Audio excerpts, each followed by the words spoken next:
नमस्कार, मी अभिजित करंडे. मुंबई तक मध्ये आपल्या सगळ्यांचं स्वागत आहे. काल दसरा मेळावा झाला. अर्थात 2 दसरा मेळावे काल होते आणि दोन्हीकडे महाराष्ट्राच्या राजकारणाचं लक्ष लागलेलं होतं. अर्थात एक दसरा मेळावा होता तो पारंपरिक शिवतीर्थावरती होता, तो ठाकरेंच्या शिवसेनेचा होता. आणि दुसरा दसरा मेळावा मूळ शिवसेना ज्यांना मिळालेली आहे अर्थात चिन्ह आणि पक्ष, त्या एकनाथ शिंदे यांचा दसरा मेळावा होता, तो आझाद मैदानावरती होता.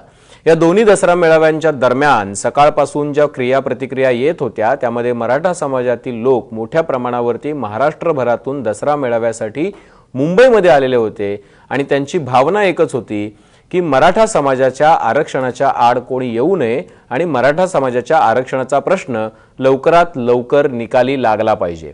दोन्ही दसरा मेळाव्यांमध्ये याबद्दल भाष्य करण्यात आलं. उद्धव ठाकरे यांनी मराठा समाजाची आत्ताची असलेली स्थिती याला सरकारला जबाबदार धरलं आणि मनोज जरांगे पाटील यांनी दिलेली मुदत संपल्यानंतरही सरकार काहीच करू शकलं नाही म्हणून टीकाही केली. दुसरीकडे एकनाथ शिंदे यांनीही मराठा समाजाच्या भावनांबद्दल आदर व्यक्त केला. मात्र त्याच वेळेला अगदी भाषण सुरू असताना मध्ये थांबून त्यांनी चप्पल काढून जाऊन शिवरायांच्या प्रतिमेसमोर शपथ घेतली आणि सांगितलं की मी मराठा समाजाला टिकणारं आरक्षण देण्यासाठी कटिबद्ध आहे, त्यासाठी मी प्रयत्न करतो आहे. त्यामुळे समाजातले जे धुरीण आहेत आणि आता जे उपोषणाला बसलेले आहेत मनोज जरांगे पाटील यांनी थोडीशी सामंजस्याची भूमिका घ्यावी, थोडं समजून घ्यावं. मात्र त्यानंतरही मनोज जरांगे पाटील आपल्या आमरण उपोषणावरती ठाम आहेत. त्यांनी सकाळी सांगितलेलं आहे की मी कुठल्याही स्थितीमध्ये औषधं घेणार नाही, औषधोपचार घेणार नाही, जेवण घेणार नाही, पाणी घेणार नाही आणि आजपासून उपोषण सुरू झालेलं आहे. या सगळ्यामध्ये दुपारीच मुख्यमंत्री आणि उपमुख्यमंत्री दोघंही दिल्लीला रवाना झालेत आणि मराठा समाजाच्या आरक्षणावरती काही तोडगा निघतोय का याबद्दल चर्चा होण्याची शक्यता वर्तवली जाते.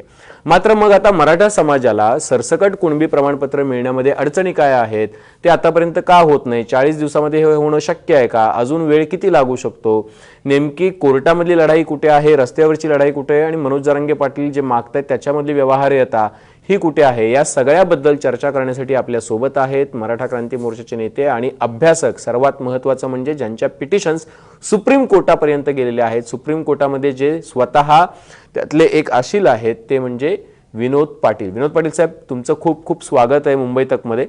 आपल्याशी चर्चा करण्यासाठी दुसऱ्या बाजूला मुंबई तकचे संपादक साहिल जोशी सर आहेत. साहिल सर, सुरुवात तुमच्यापासून करूयात. मराठा समाजाचं आरक्षण आणि आत्ताचा पेच यामुळे सरकारशी झालेली कोंडी आणि इतकं आता हा प्रश्न मला असं वाटतं की थोडासा पेच प्रसंगात सापडलाय.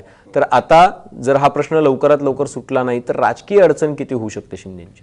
नाही, राजकीय अडचण तर डेफिनेटली होणार. कारण ह्याच्यामध्ये कसं आहे की ज्या वेळेस ते उपोषण सोडवलं त्याचा राजकीय फायदा घेण्याचा प्रयत्न सुद्धा एकनाथ शिंदेकडनं झाला आणि राईटली तो झाला. कारण शेवटी जे उपोषण सोडवतात किंवा एखादा प्रश्न सोडवतात त्याचा थेट राजकीय फायदा होत असतो. पण ते उपोषण सोडवताना त्यांनी जी डेडलाईन मान्य केली त्या डेडलाईनचा परिणाम आता दिसतोय आपल्याला की जरांगे पाटील पुन्हा एकदा उपोषणाला बसलेत. कारण माझ्या मते हा प्रश्न अत्यंत किचकट आहे. या आरक्षणाच्या मुद्द्यांचं कधीच सिंपल सोल्युशन नसतं आणि हे आतापर्यंत मराठा आरक्षणाच्या बाबतीमध्ये 2014 पासून सातत्याने ही गोष्ट सिद्ध झालेली आहे. आणि आता पाटील सर आहेत आपल्याबरोबर, त्यांच्याशी आपण त्याच्याबद्दल चर्चा करूच. पण या प्रकरणामध्ये वेगवेगळ्या पद्धतीने पूर्ण लीगल माइंड्स कामाला लावून सुद्धा सुप्रीम कोर्टामध्ये त्याचं ती गोष्ट टिकली नाही. नंबर 1. नंबर 2, त्याच्यानंतर दिलीप भोसलेंचा जो एक रिपोर्ट आलेला होता, दिलीप भोसले समितीचा जो रिपोर्ट आलेला होता की ह्याच्यामध्ये काय करता येईल, सुप्रीम कोर्टाने ती मागणी म्हणजे ते रद्द केल्यानंतर त्याच्यामध्ये वन ऑफ द ऑप्शन हा क्युरेटिव्ह पिटिशनचा होता. पण त्याचबरोबर त्याच्यामध्ये त्यांनी इतर ऑप्शन सुद्धा दिलेले होते आणि सगळ्यात महत्त्वाचा ऑप्शन त्याच्यामध्ये होता की हे सुप्रीम कोर्टाला पटवून द्यावं लागेल की ज्याचा उल्लेख सुप्रीम कोर्टाच्या जजमेंटमध्ये केलेला आहे की म्हणजे त्यांनी जी परिस्थिती मांडली होती सुप्रीम कोर्टाच्या जजमेंटमध्ये की सरकारी नोकऱ्यांमध्ये एवढे टक्के मराठा समाजाचे लोक आहेत, वेगवेगळ्या शिक्षण संस्था एवढ्या टक्के मराठा समाजाकडे आहेत, मंत्रिमंडळामध्ये एवढे टक्के मराठा समाजाचे लोक आहेत, आमदारांमध्ये एवढे टक्के मराठा समाजाचे लोक आहेत, मुख्यमंत्री एवढे मराठा समाज. याच्या पलीकडे एक मराठा समाज आहे जो सोशली आणि इकॉनॉमिकली बॅकवर्ड आहे, त्याची परिस्थिती अशा पद्धतीची आहे. हे सुप्रीम कोर्टाला पटवून द्यावं लागेल आणि त्यासाठी बॅकवर्ड क्लास कमिशन कडनं त्या पद्धतीचा डेटा त्यांनी जो महत्वाचा मुद्दा मांडला होता तो सुप्रीम कोर्टासमोर ठेवावा लागेल हा मुद्दा त्यांनी त्याच्यामध्ये मांडलेला होता. आता झालंय असं की मला असं वाटतं की क्युरेटिव्ह पिटिशन फाईल केल्यामुळे पुन्हा एकदा बॅकवर्ड क्लास कमिशन त्याच्यामध्ये नेमून त्या पद्धतीचा डेटा गोळा करणं हे थोडंसं याच्यामध्ये डिफिकल्ट झालेलं आहे असं मला त्याच्यामध्ये वाटतं. आणि त्याच्यामुळे हे झालं एक मुद्दा. दुसऱ्या बाजूला जरांगेंची मागणी जर मान्य केली, सरसकट आपण ओबीसी प्रमाणपत्र म्हणजे काय कुणबी प्रमाणपत्र देऊन ओबीसी समाजामध्ये आरक्षण द्यायचं, त्याचे पॉलिटिकल परिणाम होऊ शकतात, राजकीय रिपरकेशन्स त्याचे होऊ शकतात. आणि जरांगे पाटील त्याच्यामध्ये त्यांनी कालच्या प्रेस कॉन्फरन्समध्ये ती गोष्ट नमूद केली की ह्याला कोण अडवत आहे, कोण आहे ह्याच्या मागे की ही गोष्ट होऊ देत नाहीये. म्हणजे त्यांचा इशारा कोणाकडे होता की राजकीय कारणांमुळे ओबीसी समाजामध्ये कुणबी म्हणून प्रमाणपत्र देणं हे कुठेतरी सरकार टाळतंय असं त्यांनी त्याच्यामध्ये सांगण्याचा प्रयत्न केला होता. तिसरी महत्वाची गोष्ट ह्याच्यामध्ये सरकारने त्यावेळी सांगितलं होतं की एक समिती बनवलेली होती आणि त्या समितीच्या माध्यमातून काय तो डेटा गोळा केला जाणार होता की किती अशा पद्धतीची प्रमाणपत्र देता येऊ शकतात. काय ते हैदराबादला जाणार होते आणि इतर ठिकाणी. पण मला असं वाटतं की आता हा सगळा जो प्रश्न आहे तो मराठवाड्याच्या पलीकडे सुद्धा जाऊन पोहोचलेला आहे. अशा परिस्थितीमध्ये मराठा समाजाने च्या वतीने जी मराठा क्रांती मोर्चा जे गेल्या सरकारच्या काळामध्ये निघालेले होते ते आणि आत्ताची जरांगे पाटलांची मागणी याच्यामध्ये जमीन आसमानाचा फरक आहे. त्या 5 वर्षाच्या काळामध्ये एक मराठा समाजाला आरक्षण देण्याचं एक बिल महाराष्ट्र विधानसभेमध्ये पास झालंय. ते आरक्षण दिल्यानंतर हायकोर्टामध्ये ते टिकलंय, सुप्रीम कोर्टाने ते रद्द केलंय. हा सगळा काळ त्याच्यामध्ये होऊन गेलेला आहे. त्यातनं एका पद्धतीने फ्रस्ट्रेशन समाजामध्ये आलेलं आहे की या पद्धतीने पूर्ण राजकीय समाज आपल्या बरोबर असून सुद्धा एकूण एक आमदार त्या मराठा समाजाला आरक्षण द्यावं या मताचा असून सुद्धा विधानसभेमध्ये एक मताने या संदर्भात प्रस्ताव पास झालेला असून सुद्धा मराठा समाजाला आरक्षण टेक्निकली अजूनपर्यंत मिळू शकलं नाहीये. या फ्रस्ट्रेशन बद्दल कुठेतरी आता ही या मागणीला जोर पकडायला सुरुवात झालेली आहे. आणि ही गोष्ट राजकीय नेत्यांना अशा गोष्टी पटकन लक्षात येतात कधी पण, कारण शेवटी ते राजकीय नेते असतात, त्यांना राजकारण त्याच्यामध्ये दिसतं, निवडणुका जवळ आलेल्या असतात, त्या काळात ही मागणी जोर पकडते हेही त्याच्यामध्ये बघितलेलं असतं.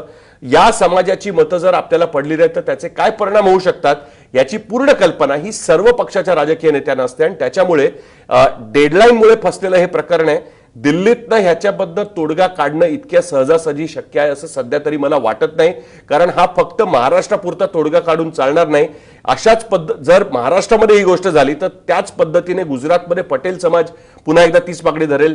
जाट या संदर्भामध्ये ऑलरेडी ही मागणी करून झालेलं आहे. धनगरांचं म्हणणं आहे की मग तिकडे केंद्र सरकारनं पद्धतीने तुम्ही सॉर्ट आउट करताय तर मग आम्हाला आदिवासी म्हणून आरक्षण द्या. गुज्जर समाजाची जी राजस्थानमध्ये ती तशाच पद्धतीची मागणी आहे की आम्हाला सुद्धा आदिवासी म्हणून तुम्ही मान्यता द्या आणि त्या एसटी म्हणून आम्हाला आरक्षण द्या. या सगळ्या गोष्टींचा भार हा केंद्र सरकारवरती जाऊन पोहोचेल. त्याच्यामुळे दिल्लीत सुद्धा एवढा सहजासहजी ह्याला काही मार्ग निघेल असं सध्या तरी वाटत नाही, अनलेस अँड अंटिल राजकीय विचार करून महाराष्ट्र त्याचं म्हणजे काय पूर्ण कॅल्क्युलेशन की जर हे केलं तर इकडे आपल्याला किती फटका बसेल आणि या सगळ्या गोष्टींचा विचार उहापोह करून जर काही निर्णय झाला तर झाला. पण एवढं सहजासहजी त्याचं उत्तर काही सोपं नाहीये. ही गोष्ट कुठेतरी लक्षात घेणं अत्यंत आवश्यक आहे. निश्चितपणे उत्तर सोपं नाही आणि म्हणूनच उत्तर देण्यासाठी मी आता पहिला प्रश्न तुम्हाला यासाठीच विचारला की काय नेमके प्रश्न आहेत आणि आता त्याची उत्तरं ज्यांच्याकडे आहेत, ज्यांनी हा लढा दिलाय ते विनोद पाटील सर आपल्यासोबत आहेत. पाटील सर, स्वागत आहे तुमचं मुंबई तकमध्ये. मला पहिलं तर हे जाणून घ्यायचं तुमच्याकडून की जी मागणी आहे सरसकट मराठा समाजाला कुणबी प्रमाणपत्र देण्याची, ती व्यवहार्य आहे का, तशी दिली जाऊ शकतात का, कायदेशीर चौकटीत ती टिकतील का? नेमकं मागणी पुढे कशामुळे आली हे आपण सगळ्यांनी लक्षात घेतलं पाहिजे. इन्व्हेस्ट मराठा रिझर्वेशन दिलं, पृथ्वीराज मुख्यमंत्री असताना ऑर्डिनन्स काढला, तो स्टे झाला, मुंबई हायकोर्टात ते स्टकडाऊन झालं आणि त्याचा कायदा सुद्धा होऊ शकला नाही, ते रद्द झाला. देवेंद्र फडणवीस मुख्यमंत्री झाले, ऑर्डिनन्स पास झालं, कायदा झाला, मुंबई हायकोर्टाने ते स्वीकारलं, सुप्रीम कोर्टात 1 वर्ष चाललं आणि ते स्टकडाऊन झालं. मग रिव्ह्यू आणि आता क्युरेटिव्ह परिणाम येऊन थांबलं. तिसऱ्या वेळेस उद्धव ठाकरे साहेब आले, त्यावेळेस तो कायदा रद्द झाला आणि आता एकनाथ शिंदे साहेब आले. मराठा समाजाच्या तरुणांची मानसिकता अशी आहे की मग सर्वांनी अभ्यास केला, सातत्याने तज्ञांचं ऐकलं की कोणतं आरक्षण टिकतं, तर म्हणजे कुणबी मराठा जर असेल तर हेच टिकू शकतं कारण 50% आत आहे आणि आपल्या भावांना बहिणींना विदर्भात उत्तर महाराष्ट्रामध्ये आरक्षण मिळालं आणि ते कुणबी मराठा मिळालं. मग एकाला एक न्याय, दुसऱ्याला एक न्याय नाही, मग चला आपण सगळे मग कुणबी आरक्षणाची मागणी करू म्हणजे टिकणार आहे. तर ज्यावेळेस ही मागणी पुढे आली त्यावेळेस राज्य सरकारने देखील याला सकारात्मक होकार दिला. असेल जसं तुम्ही उल्लेख केला की एकनाथ शिंदे साहेबांनी उपोषण सोडवलं आणि क्रेडिट घ्यायचा प्रयत्न केला, तर साहेब आले आणि त्यांनी तिथे चर्चा केली नाही. त्यांनी सांगितलं की आम्ही समिती स्थापन केली आहे, ती समिती इतक्या दिवसात रिपोर्टिंग करेल आणि त्यानुसार आम्ही योग्य ते तपासून तो निर्णय घेऊ. ते एक सकारात्मक आजपर्यंत आल्यामुळे लोकांमध्ये एक भावना झाली की दुसरं दिलेलं टिकत नाही, मग कुणबीच टिकू शकतं, तेव्हा कुणबी मागणी पुढे आली. ही मागणी सरकारमुळे पुढे आलेली आहे. यापूर्वी मराठा समाजाने 2 वेळेस पृथ्वीराज चव्हाण साहेब असताना, फडणवीस साहेब असताना आरक्षणाचं स्वागत केलं. ते काय कुणबी म्हणून नव्हतं, ते स्वतंत्र आरक्षण होतं, ते आम्ही एक्सेप्ट केलं होतं. परंतु काहीच मिळत नाही आणि मिळालेलं टिकत नाही आणि जे टिकतं ते मागावं, हा याच्यातला व्यावहारिकपणा आहे. म्हणून ही मागणी व्यावहारिक आहे असं माझं या ठिकाणी मत आहे. पण व्यावहारिक जरी मागणी असेल तरी सुद्धा राजकीय दृष्ट्या सरकारला पेचात पकडणारी ही मागणी आहे. आणि म्हणजे आपण जर प्रॅक्टिकली विचार केला तर कुठल्याही पक्षाचं सरकार असेल ती अशा पद्धतीची मागणी कितपत मंजूर करेल, खास करून जातीनिहाय जनगणना झालेली नसताना ही मागणी कितपत मंजूर होईल? तुम्हाला काय वाटतं की ही मागणी मंजूर होईल का? नाही, जातीनिहाय जनगणना आणि रिझर्वेशन हा टोटल वेगळा वेगळा विषय. जर आपण मूळ ढाचा जर बघितला आरक्षणाचा, जी घटना बघितली, प्रयत्न बघितलं, त्याच्यामध्ये सांगितलेलं एव्हरी 10 इयर्सला रिव्हिजन होणं गरजेचं आहे. बरोबर. त्यामुळेच प्रत्येक अधिवेशनामध्ये आपण बघितलं तर एक मागणी येते की सरसकट 10 वर्षाची परत मुदत वाढ देण्यात येते कोणत्याही रिझर्वेशनला. प्रॉब्लेम त्याच्यामध्ये असा आहे की वेळोवेळी रिझर्वेशनचा रिव्हिजन केलं नाही, खुल्या प्रवाहाचं केलं नाही, ज्या जातींचा विकास झाला त्यांचं केलं नाही, ज्या जाती मागे गेल्या त्यांचं केलं नाही. त्यामुळे सगळं 50-60 वर्षाचं साचून हे आज आमच्या मानगुटीवर येऊन बसले. राजकीय इच्छाशक्तीचा जर विषय असेल तर आज माझ्यासारख्या तरुणांची थोडी वेगळी धारणा झालेली आहे. कदाचित मी बोलल्यावर माझ्यावर कंटेम्प्ट ऑफ कोर्ट देखील होऊ शकतं. आम्ही काय बघितलं की ज्यावेळेस देवेंद्र फडणवीस साहेब, अजित पवार साहेबांनी सकाळचा शपथविधी केला तर त्यावेळेस फर्स्ट टाइम बिझनेसमध्ये माननीय सुप्रीम कोर्टाने हस्तक्षेप केला आणि खुलं मतदान घ्या सांगितलं. बरोबर आहे. त्यावेळेस निर्णय कोणाच्या बाजून लागला? शरद पवार साहेबांच्या बाजून लागला. आंध्राचे एक वकील होते नायडू नावाची, त्यांनी मध्यस्थी केली आणि तो निर्णय लागला. जे कसा लागला. नंतर दुसरा निर्णय कसा लागला की एकनाथ शिंदे साहेबांनी पक्ष फोडला आणि बाजूला गेले, त्यांचं डिस्क्वालिफिकेशन झालं नाही, पार्टी मिळाली, चिन्ह मिळालं. तिसरा अजित पवार साहेब बाजूला गेले तर अजित पवार साहेबांचे पार्टी मिळाली, चिन्ह मिळालं, मालकी जवळपास त्यांना मिळाली सारखी.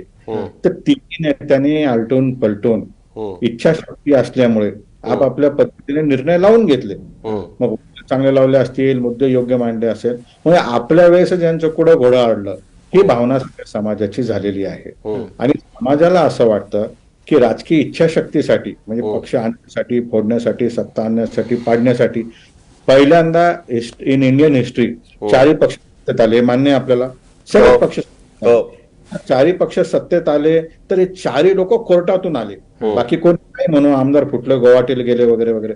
तर प्रत्येकाने काय मागितलं की आम्हाला संरक्षण काय राहील, आम्ही वेगळं पडलो तर आमचं पद टिकेल का, कोर्टाचे काय काय रणनीती राहील, हे चौघांनी सांगितलं. अगदी फडणवीस साहेब आणि अजितदादा एवढे कॉन्फिडंट होते की त्यांना वाटलंच नाही की सुप्रीम कोर्ट बिझनेसमध्ये हस्तक्षेप करेल, त्यांना देखील राजीनामा द्यावा लागला. तर आमचं म्हणणं असं की चौघांनी ज्या ज्या वेळेस कोर्टाची रणनीती ठरवून निर्णय घेतला, मग ह्या रिझर्वेशन मध्ये रणनीती ठरवलेली नाही. हा आमचा मूळ पॉइंट आहे की हे मोठे निर्णय लावून घेऊ शकता पण आपल्यासाठी लावत नाही. आणि हा फक्त इच्छाशक्तीचा विषय, याला पॉलिटिकल वेगळ्या अँगलने जरी आपण बघितलं, आता काय आहे की 4 नेते आमच्या समाजाचे, 4 नेते इतर घटकाचे हे स्टेटमेंट्स करताय, कोणी पॉझिटिव्ह करताय, कोणी निगेटिव्ह करताय, प्रत्येक जण आपापल्या चष्माने ते बघताय. पण हा म्हणजे समाज नाही, आम्ही म्हणजे समाज नाही, त्यांचे नेते म्हणजे समाज नाही. खालच्या घटकाला काय वाटतंय, विद्यार्थ्यांना काय वाटतंय, त्याच्यावर निवडणुकीचे याच्यामध्ये निर्णय ठरतील. म्हणजे असं नाही की आम्ही घोषणा केली की आपण एखाद्या पक्षासोबत जायचं तर सगळा समाज येईल, त्यांनी सांगितल्याच्या सोबत जायचं समाज येणार नाही. आणि या सगळ्या गोष्टी हे राजकीय जाणतात. आमचं जेवढं आयुष्य नाही त्याच्यापेक्षा जास्त राजकारण यांचं आहे. यांची मानसिकता झालेली आहे, जड मानसिकता झालेली आहे. ज्या अर्थी हे पार्टीचं स्विचओव्हर करू शकता त्या अर्थी त्यांना वाटतं की आता आपण काही जरी नाही केलं तरी आपलं धकेल, परंतु यावेळेस ते धोका खातील.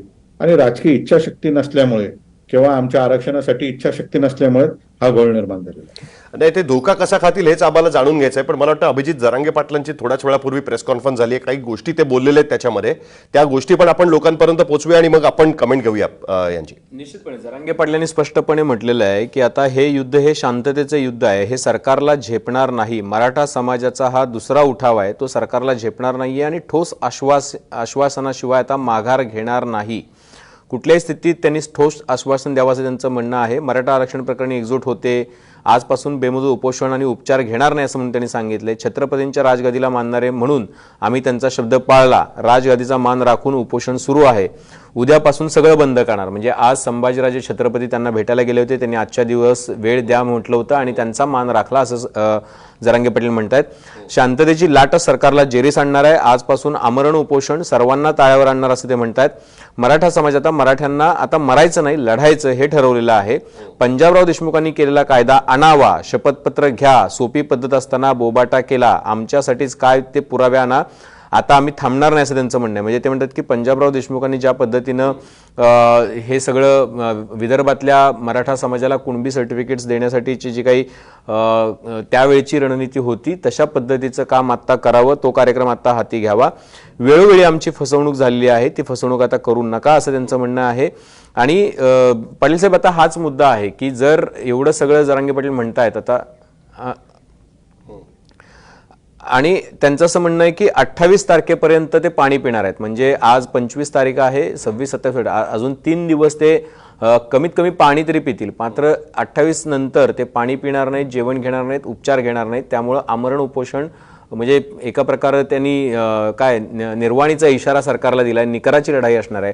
पाटील साहेब आता मुद्दा असा आहे की जेव्हा तुम्ही म्हणताय की आता ही व्यवहार्य मागणी आहे, तेव्हा एक साधा प्रश्न पडतोय की जर पुरावे नसतील कुणबी असल्याचे, तर केवळ जरांगे पाटील यांचा जो दावा आहे की सुरुवातीला सगळे शेती करायचे, शेत कसणारे सगळे कुणबी, म्हणून जे काही लोक शेती करतायत किंवा ज्यांच्याकडे शेत आहे ते सगळे कुणबी, म्हणून सगळा मराठा समाज हा कुणबीमध्ये मोडतो. आता ह्या एका युक्तिवादावरती ही जर सगळी सर्टिफिकेट्स दिली तर ती कायद्याच्या चौकटीत बसतील का, ती टिकतील का?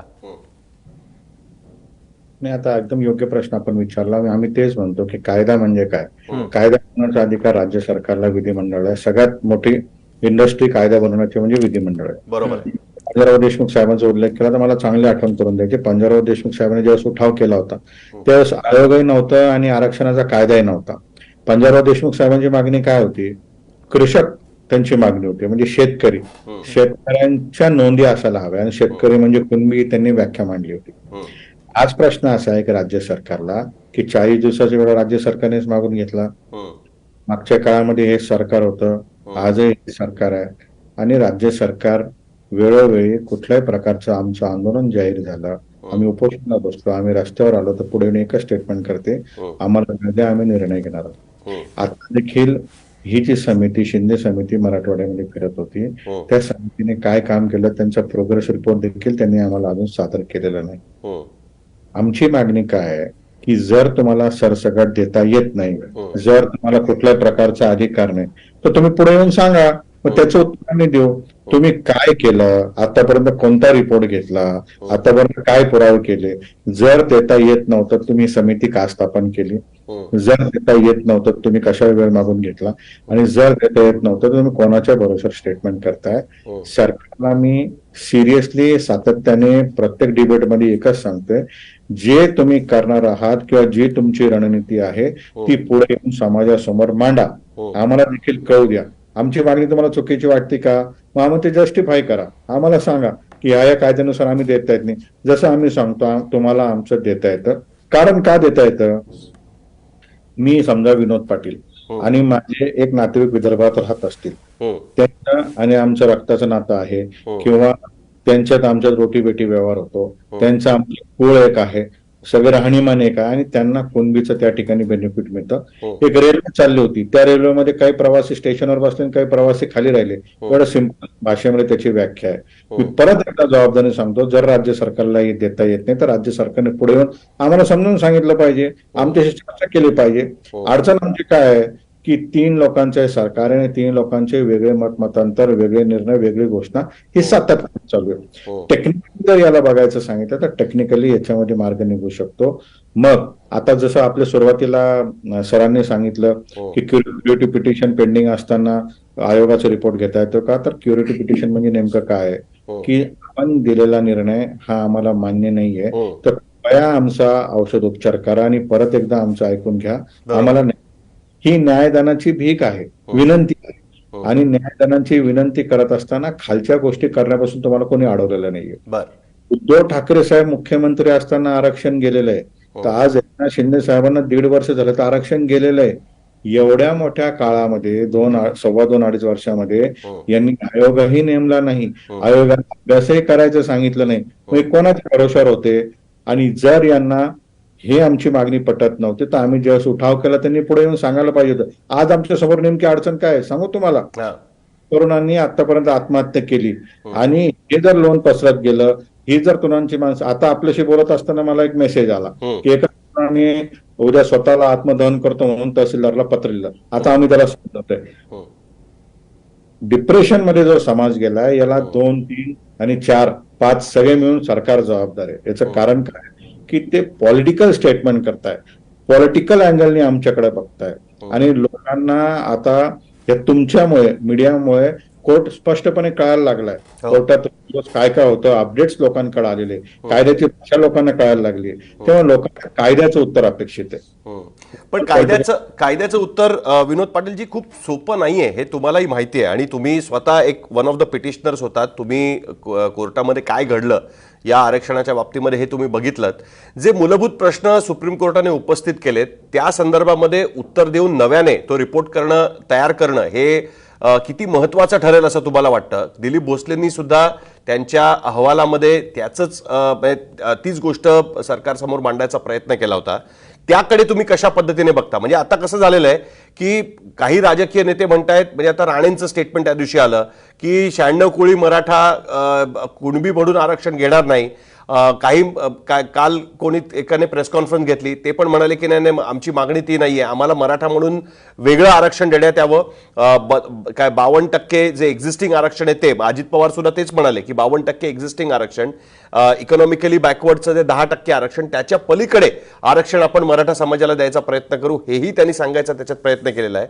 मग अशा परिस्थितीमध्ये तुम्हाला काय वाटतं, कशा पद्धतीने हे आरक्षण मिळू शकेल?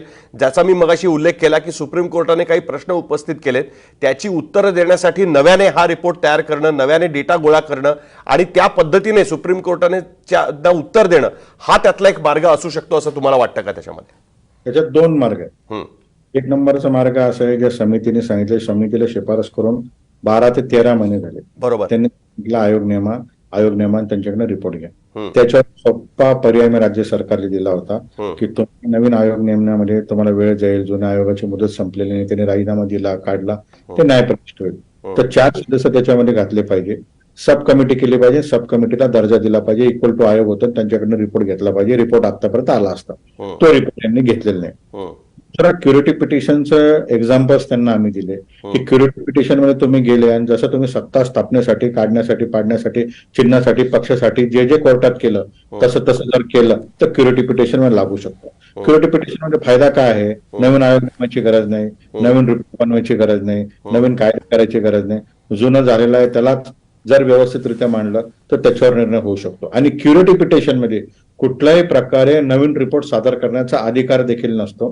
क्युरेटिव्ह पिटिशन मध्ये काय असतं की न्यायालयाने न्यायदान करताना ज्या ज्या गोष्टी दुर्लक्ष केलं, आता तुम्ही सांगितलं की क्युरेटिव्ह पिटिशनचा प्रश्न आला कुठून? क्युरेटिव्ह पिटिशनचा प्रश्न असा आला की सुप्रीम कोर्टाने 2 मुद्द्यांवर आरक्षण नाकारलं. बरोबर. एक 50% मर्यादाचा विषय त्यांनी. करेक्ट. 50% मर्यादाचा सुप्रीम कोर्टामध्ये ज्यावेळेस मराठा आरक्षणाचा निर्णय लागला तोपर्यंत ईडब्ल्यूएसचा निर्णय लागलेला नव्हता. बरोबर. आमच्या नंतर ईडब्ल्यूएसचा निर्णय लागला. 5 न्यायमूर्तींच्या खंडपीठाने 3-2 प्रमाणे तो निर्णय शिक्कामोर्तब केला आणि 50%च्या वर 10% केंद्र सरकारने दिलेलं आरक्षण मान्य केलं. म्हणजे इंदिरा साहनीला त्यांनी ओव्हर रूल केलं. आणि इंदिरा साहनी खटला ज्यावेळेस लागला 50%च्या मर्यादाचा, त्यानंतर लोकसभेने हा कायदा केला आणि सुप्रीम कोर्टाने निर्णय घेतल्यानंतर लोकसभा ज्यावेळेस कायदा करते तर तो निर्णय रद्द होऊन जातो. तेव्हा 50%ची मर्यादेचा निर्णय स्वतः सुप्रीम कोर्टाने लावून टाकलेला आहे. दुसरा विषय असा आलेला आहे की मराठा समाज मागासलेला आहे का नाही हे सुप्रीम कोर्टाला मान्य नाही. जसं तुम्ही गणित समजून सांगितलं की किती प्रतिनिधित्व आहे, तर सुप्रीम कोर्टात कॅल्क्युलेशन चुकले. सुप्रीम कोर्टाने काय सांगितलं की 50 पैकी 10 लोक मराठा समाजाचे अधिकारी आहेत. परंतु सुप्रीम कोर्टाने हे गणित नाही मांडलं की 10 लोकांना 100 लोकांमध्ये स्पर्धा करावी लागली. म्हणजे खुल्या प्रवर्गामध्ये पण रिझर्वेशन कॅटेगरीचे लोक होते, त्यांना कॉम्पिट करून मराठा समाजाला 10% प्रतिनिधी मिळालं, म्हणजे 50%च्या आत. दुसरा विषय असा आहे की मी थोडं स्पष्ट सांगतो की मागास आयोग हे एन्क्वायरी कमिटी म्हणून काम करतो. आणि इन्क्वायरी कमिटीचा रिपोर्ट नाकारण्याचा देशामध्ये कोणालाही अधिकार नाहीये. हम्म, त्यामुळे सुप्रीम कोर्ट देखील इन्क्वायरी कमिटीचा रिपोर्ट नाकारू शकत नाही. हम्म, कारण घटनेने तो अधिकार दिलेला आहे की तुम्ही जाऊन एन्क्वायरी करायची, हे मागासलेले आहे का. याला दुसरं पॅरामीटर नाही. तो जो आयोग असतो त्याला संविधानिक दर्जा असतो. त्यांनी पॅरामीटर मेजर करायचे आणि त्याप्रमाणे पेपर सोडून तो अहवाल तयार करायचा. तेव्हा सुप्रीम कोर्टात ज्या दोन गोष्टीमुळे आमचं आरक्षण नाकारलं गेलेलं आहे, एक 50% मर्यादा, त्याचं ईडब्ल्यूएस मध्ये उत्तर मिळालेलं आहे, होय 50% वर तुम्ही जाऊ शकता.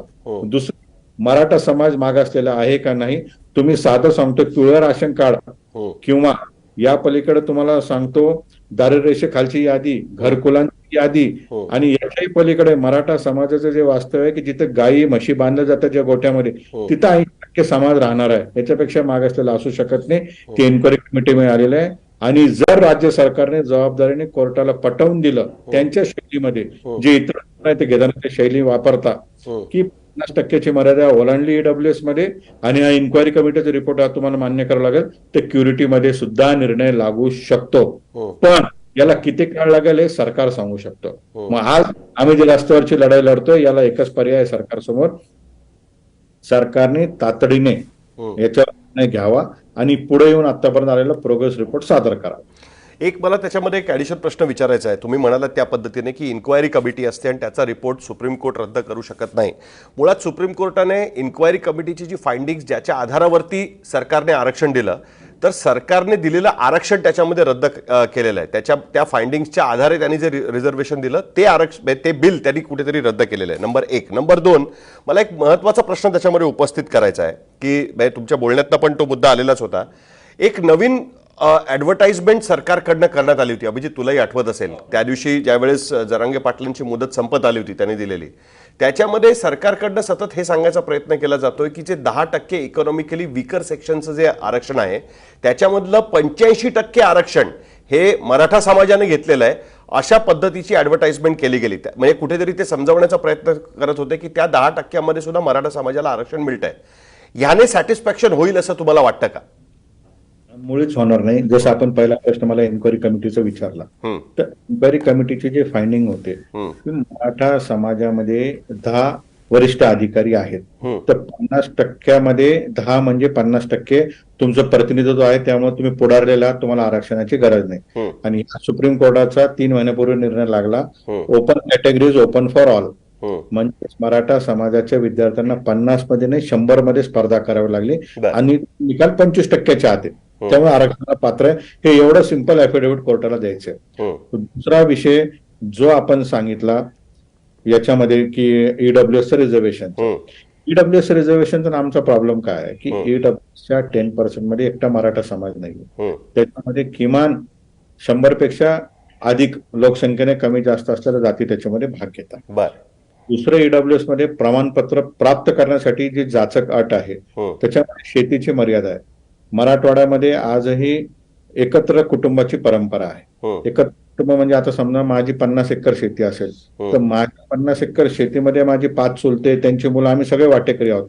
पण आम्ही विलग्न झाल्यामुळे आमचा 7-12 एक आहे, त्याच्यामुळे आमची इलिजिबिलिटी ठरत नाही. मग काही लोक जे शहरामध्ये आल्यानंतर त्यांना घरांच्या स्क्वेअर फीटची मर्यादा आहे, तर ती इलिजिबिलिटी त्याच्यामध्ये डिसाईड होत नाही. आणि मराठा समाजासाठी स्वतंत्र आरक्षण नाहीये. त्याच्यामध्ये ज्यांना कोणाला आरक्षण नाही ते सगळे लोक त्याच्यामध्ये भाग घेऊ शकतात. सरकार आकडेवारी जाहीर केली, ती आकडेवारी मी पण बघितली. त्याच्यामध्ये दाखवण्यात आलेलं आहे की जास्त प्रतिनिधित्व मिळालं. आणि त्याच्यामध्ये दाखवत असताना लोकसंख्येप्रमाणे जरी ते कॅल्क्युलेट केलं तरी त्याच्यामध्ये मराठा समाजाचं समाधान होऊ शकत नाही. कारण 10% रिझर्वेशन आहे. जसं त्यांनी एमपीसीचं दाखवलं की 550 जागा मराठा समाजाला मिळाल्या आणि 150 जागा इतर लोकांना मिळाल्या 850 मध्ये. तरी 550चं जरी पर्सेंटेज काढलं तर ते 4 आणि 4.5% पुढे ते जात नाही. पण मराठा समाजाची आता मानसिकता काय झालेली आहे की सरकारने सांगितलं की आम्ही तुम्हाला सेपरेट मराठा रिझर्वेशन देऊ, ते कुठे आम्ही शोधण्याचं काम सगळेजण मिळून करतोय. निश्चितपणे. पण दुसरा एक प्रश्न आहे की या सगळ्यावरती एक उपाय, म्हणजे तुम्ही म्हणालात की सुप्रीम कोर्टाने एक तर पहिलं तर हेच दाखवून दिलं की जर ईडब्ल्यूएसचं आरक्षण आहे तर ते 50% मर्यादा ओलांडली जाऊ शकते. मात्र त्यामध्ये केंद्र सरकारने एक पळवाट काढली, जातनिहाय आरक्षणामध्ये तुम्हाला अशा पद्धतीने 50%च्या वरती जाता येणार नाही. तर या सगळ्यापेक्षा, कारण हा केवळ महाराष्ट्रातला मराठा आरक्षणाचा प्रश्न असं नाही, जसं की साहिल सरांनी मगाशी पण उल्लेख केला की गुज्जरांचा प्रश्न आहे, जाट आहेत, इतर जाती धर्मांचा प्रश्न आहे, आणि तिकडे उत्तरेपासून दक्षिणेपर्यंत अनेक राज्यांमध्ये अशा आंदोलन होत आहेत. गुजरातमध्ये पटेलांचं आंदोलन आपण झालेलं बघितलं. तर सर्वात सोपा पर्याय त्याच्यामध्ये असा आहे की जी 50%ची मर्यादा आहे ती जर उठवायची असेल तर संसदेमध्ये एक कायदा करणं पारित आहे. भाजपचं बहुमत आहे आणि मराठा आरक्षणाला सर्वांचाच पाठिंबा आहे, तर राज्यसभेमध्ये सुद्धा त्याला कोणी विरोध करण्याचं काही कारण नाही आहे. तर भाजपची राज्यात केंद्रात दोन्हीकडे सत्ता असताना सुद्धा अशा पद्धतीचा कायदा, म्हणजे 50%ची मर्यादा ओलांडणारा कायदा करणं इतकं अवघड आहे का? आणि राजकीय काय म्हणतो त्याला, ती राजकीय इच्छाशक्तीचा भाग आहे का हे सगळं करत बसणं आणि त्याच्यामधून हा प्रश्न काय चिघळत ठेवणं, एका प्रकारे कायद्याच्या चौकटीत अडकवत ठेवणं? सोपा मार्ग आहे की तुम्ही 50%ची मर्यादा दूर केली तर तुम्हाला बाकीची अडचण होण्याची काही गरजच नाहीये. उत्तर असं आहे पहिल्या प्रश्नाचं आपल्या, की इंदिरा साहनी खटला जो होता तो कोणासाठी होता 50% मर्यादेचा? तो जातीने मागास असल्यासाठी होता. की जातीने जे मागास जन्माला येतील, समजा मी शेड्यूल ट्राईब म्हणून मी जन्माला आलो तर माझ्या रिझर्वेशन मध्ये 50%ची मर्यादा ओलांडता येईल, अदर दॅन SC ST साठी नव्हता. आणि त्याच्यावर रेमेडी म्हणून लोकसभेने ऑलरेडी कायदा केलेला आहे. ही जी म्हणते की लोकसभेने कायदा करावा, तो कायदा झाला. 50%चा ज्यावेळेस निर्णय इंदिरा साहनी खटलाने दिला तर त्याच्यानंतर लोकसभेने कायदा करून EWS दिला.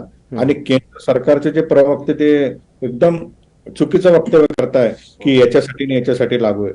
तो कायदा ड्राफ्ट करताना त्याच्यामध्ये स्पष्टपणे सांगण्यात आलेलं आहे की ज्यांना कुठल्याही प्रकारचं आरक्षण नाही ते या आरक्षणामध्ये भाग घेऊ शकतात. म्हणजेच जातीचा उल्लेख आलेला आहे की ज्यांची जात आरक्षण येत नाही त्यांना फायदा होऊ शकतो. मग आमचं हेच म्हणणं आहे की सुप्रीम कोर्टाला जर राज्य सरकारने पटवून दिलं आणि सांगितलं की EWS मध्ये ज्यांना कोणाला आरक्षण नाही त्यांच्यासाठी लिमिट ओलांडली, तर मराठा समाजाला आरक्षण नाही ना आज राज्यामध्ये, तर आमची लिमिट ओलांडलेली ऑलरेडी, त्यामुळे कन्सिडर होऊ शकतं. नवीन एक्सरसाइज करण्याची त्यांना गरज नाही. आणि राहिला लोकसभेत कायदा, राज्यसभेत कायदा करायचा, ही जबाबदारी राज्यकर्त्यांची होती. जसं भारतीय जनता पार्टी आहे, शिवसेनेचे खासदार आहे, काँग्रेसचे खासदार आहे, राष्ट्रवादी काँग्रेसचे खासदार आहे, हे सगळ्यांचे खासदार आहे. परंतु कोणीच साधा 4 खासदारांच्या सह्याचं पत्र हे लोकसभा अध्यक्षांना अद्याप दिलेले नाही. या उलट ज्यावेळेस यांना चर्चा करायला मिळाली नाही लोकसभेमध्ये, सत्ताधाऱ्यांनी यांना दाबलं तर विरोधी पक्षाने ते काय नो कॉन्फिडन्स मोशन आणून चर्चा केली. आम्ही त्यांनाही विनंती केली आणि आम्ही भाजपलाही विनंती केली की तुमच्या राजकीय दृष्टिकोनातून देखील तुम्हाला फायद्याचे होईल, परंतु त्यांनी चर्चा केली नाही. मराठा समाजात तरुण काय म्हणतो, मी कशाला दिल्ली सरकारकडे जाऊन त्याच्याकडे मागणी करत बसू, माझ्या दारात आज राज्य सरकार आहे, तर मी राज्य सरकार केंद्र सरकार एकाच पक्षाचं आहे, त्यामुळे यांना कशाला सोडायचं आणि दुसऱ्याकडे जाण्यापेक्षा हे आपल्या समोर उभे आहेत, यांच्याकडे आपण आग्रह धरला पाहिजे. दूरचा गाठणं कठीण आहे, याच्यामुळे आम्ही यांच्या मागे लागलं पाहिजे, आम्ही यांच्या मागे लागलेलो आहोत. मला पाटील साहेब, मला एक गोष्टी काही समजून घ्यायच्यात, म्हणून मला आहे ना, मी तुम्हाला हे सगळं विचारतोय. ऍक्च्युअल मराठा समाजाची महाराष्ट्रातली संख्या किती आहे? म्हणजे राणे समितीनं म्हटलं होतं की ती 32 ते 34% आहे, आणि त्याच्यामध्ये कुणबी पकडलेले आहेत किंवा नाहीत? कुणबी वगळता 32 ते 34% समाज आहे का कुणबी सकट हा 32 ते 34% आहे? बघा, आता आम्ही ढोबळ लोकसंख्या कशी काढली की मराठा समाजाची लोकसंख्या 32 ते 34 असेल, कारण आपण बघितलं की राज्यामध्ये SC ST ची लोकसंख्या फिक्स आहे, ते आणि 10 ते जी काही सांगितलेली आहे.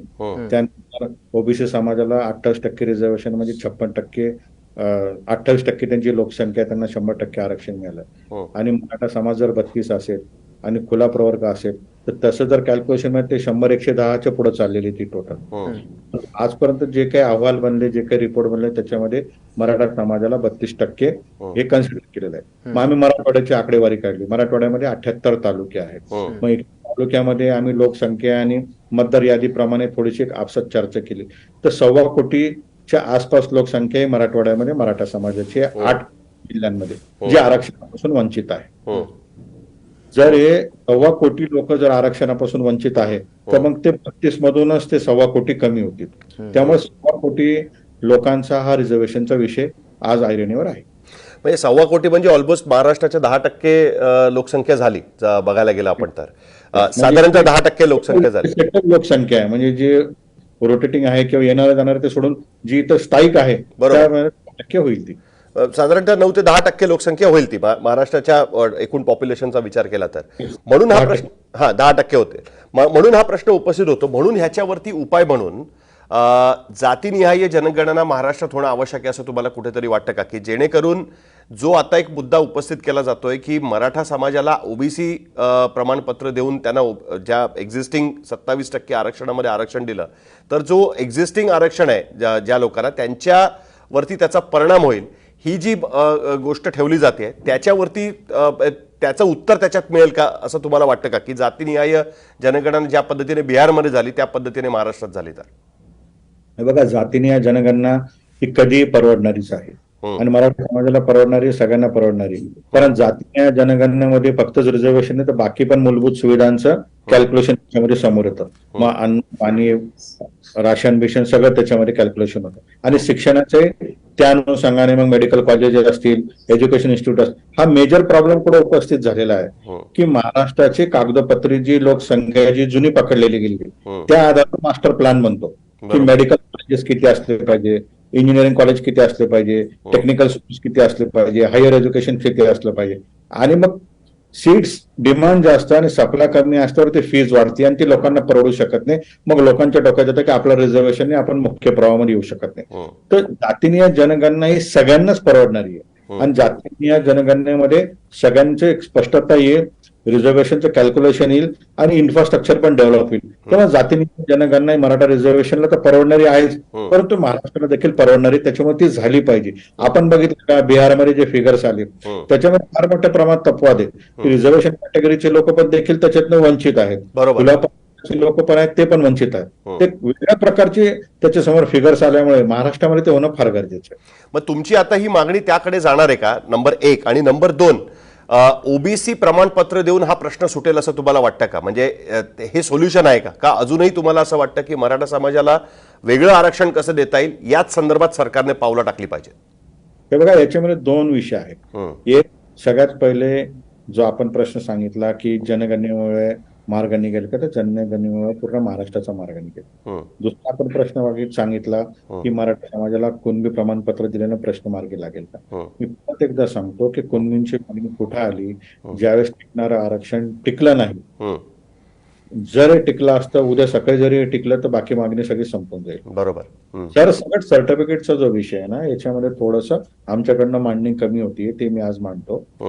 याच्यामध्ये 8 लाखाची कॅप ऑलरेडी आहे, ज्याच्यामध्ये जो 8 लाखाच्या आत येईल तो याच्यात पात्र राहील. 8 लाखाच्या जो वरचा आहे तो क्रिमिलेअरची क्लिप त्याच्यावरती आहे. बरोबर. क्रिमिलेअर मध्ये जे आमच्यातले बसणार नाही. आणि आता 1.25 कोटी जे आहेत नाही, 1.25 कोटीचा आकडा कुठून आला? 98 तालुक्यामधले आम्ही पॉप्युलेशन कॅल्क्युलेट केली आणि ज्यावेळेस 1967 पूर्वी जी गावातली लोकसंख्या होती ना, त्या गावातली लोकसंख्या आडनावाप्रमाणे उल्लेख असायचा. जळके असतील, पाटील असतील, कांजोने असतील, आढावा असतील, तर यांच्या समोर त्या नोंदी होत्या त्या काळामध्ये. तर त्याचं मल्टिप्लिकेशन इतक्या मोठ्या प्रमाणात झालं. जर आमच्या गावात 18 घरं असतील तर आज आम्ही 850-900 झालेलो आहोत. त्यावेळेस 30 लोक होते. तर हे जे कॅल्क्युलेशन आहे हे 1.25 कोटी लोक जरी याच्यामध्ये येणार असले, परंतु सर्टिफिकेटला 1.25 कोटी लोक पात्र राहणार नाही, इलिजिबल राहणार नाही रिझर्वेशन. त्यावर देखील चर्चा झाली पाहिजे. कारण आज माझ्या इतर भावांना भगिनींना काय वाटतं, हे सगळे आले तर आपल्यावर इनजस्टिस होईल. तसं होणार नाही, कारण याच्यामध्ये ज्यांची इलिजिबिलिटी आहे तेच याच्यामध्ये पात्र होतील, राहिलेलं राहणार नाही. आणि दुसरा प्रश्न स्वतंत्र देण्याचा, तर स्वतंत्र देण्यामध्ये राज्य सरकारने टाइमपास करण्यापेक्षा मग जे दिलेलं आहे ते क्युरिटीमध्ये करावं. नाही, पण विनोद पाटीलजी, जरी स्वतंत्र दिलं तरी त्याच्यामध्ये सुद्धा क्रिमिलेअर येणारच आहे ना शेवटी. 100% येणार आहे. मग स्वतंत्र दिल्यावर ओबीसी घटकाला वाटतं की आम्हाला डिस्टर्बन्स नाही, आम्ही भावासारखे गुन्हा-गोविंद नांदू. मराठा समाजाला काय वाटतं की आता दिलं टिकल का नाही टिकणार. तेव्हा सुप्रीम कोर्टाच्या क्युरिटीमधून जर स्वतंत्र आलं, मी परत सांगतो, सुप्रीम कोर्टाच्या क्युरिटीतून जर स्वतंत्र आलं तर लोक याला एक्सेप्ट करतील. एक्सेप्ट काय करतील ते लागू होते, पण तो असं स्वतंत्र आम्हाला मान्य होणार नाही, कारण ते टिकणार नाही. मला असं वाटतं की आपण शेवटाकडे येतोय, म्हणून अभिजित, जी मुळात प्रश्न मगाशी विनोद पाटील पण म्हणाले, तुम्हाला असं वाटतं का की राजकीय ताकद दाखवल्याशिवाय ही गोष्ट होणार नाही, असं तुम्हाला वाटतं का? आपण गुजरातमध्ये पण बघितलं होतं की पटेल समाजाचं मोठं आंदोलन झालं, पण त्याचे पॉलिटिकल रिपरकेशन्स त्या पद्धतीने झालेले नाही आहेत, अजूनही त्यांना ते आरक्षण मिळू शकलेलं नाहीये. तर ही राजकीय ताकद कशी दाखवली जाईल? कारण शेवटी सगळे पक्ष त्याच्यामध्ये आहेत, कुठल्याही पक्षाचं सरकार आलं तरी आरक्षणाचा मुद्दा सुटलेला नाहीये, मग कसं काय होऊ शकेल?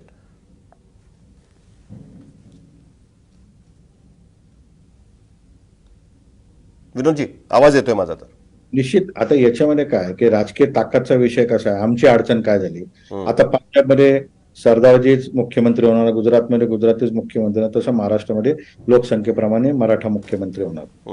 हे विखरलेले आहोत, प्रत्येकाला आपल्या आपल्या पक्षाचे विचार कोणाला मान्य आहे ते त्याच्यामध्ये गेलेले आहेत. त्यामुळे राजकीय नेते मंडळाला असं वाटतं की यांच्यासमोर ऑप्शन नाही, दोन्हीपैकी गट माझ्याकडे येईल, त्यामुळे त्यांनी आम्हाला इझी घेतलं आणि त्यांनी आम्हाला टांगतं ठेवलं. परंतु ह्यावेळेस थोडी जनजागृती मोठ्या प्रमाणात झालेली आहे. आपण असेल गावबंदी असेल, वास्तव असेल, चर्चा असेल, लोक प्रश्न विचारायला लागले. आणि पहिल्यांदा मराठा समाजाच्या फेवरची गोष्ट काय घडली की 2 पक्षापेक्षा 6 पक्ष स्पर्धेत आहे.